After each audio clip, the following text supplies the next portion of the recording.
xew nag mooy alkaali bu bete bete est-ce que yéen ñëpp xamul ngeen ne alkaali bu njëkk moo nekkoon le gentleman le baiser le souci des jeunes filles waaw alkaali mii la bu njëkk jigéen ñu bëri dañ koo fan woon ba tax ni sax moo nekkoon seen album seen ay saal ba bëri nag góor ñu bëri doon ko fii te leen foofu seen loxo moo wax leen parcours alkaali turam dëgg-dëgg di Seydina Mbañoon Laay moom nag mi ngi juddoo fii nii ci diwaanu Sénégal Dakar Cambérène ku wax Cambérène nag wax dëkk l'islam dëkk li nga xam ne aussi moom mooy dëkk bu ñuy jaamoo yàlla def ba nekk comédien fii nii ci diwaanu Sénégal dafa jàng français jàng na aussi li nga xam mooy alxuraan alkaali ñaar yëpp la jàng te ñaar yëpp sori na ci macha allah def nag ba nekk comédien loolu laa leen di expliquer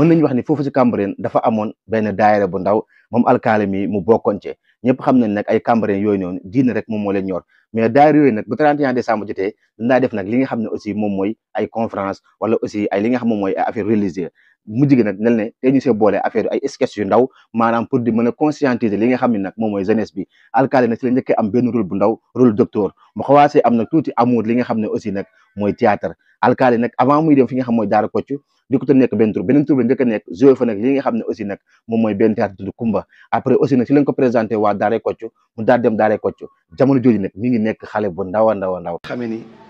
moo ko war a jàppale venir tamit góor laa fi mu ne jox naa ko sama kàddu te yéen a ma yar le vrai traître baa ngi nii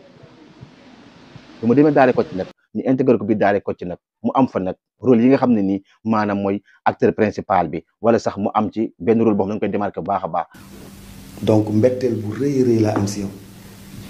moom alkaali nag mu commencé feeñ nag fi nga xam mooy daara Kocc waaw ñëpp nag fan ko lool ndax lan talent ci ko ràññee baax a baax ñu bëri nag yaakaar dañ koy aaye sax waaye nag mag yi ñi nga xam ñoo nekkoon Cambérène daal di ko jàppale baax dooleel ko nekkoon nag alkaali fi nga bokk nag mooy dëkku l'islam la waaye li ngay joué nii bu mu tax benn yoon nga fàtte fi nga bokk ba tax alkaali nag di sàmm kàddu yi baax a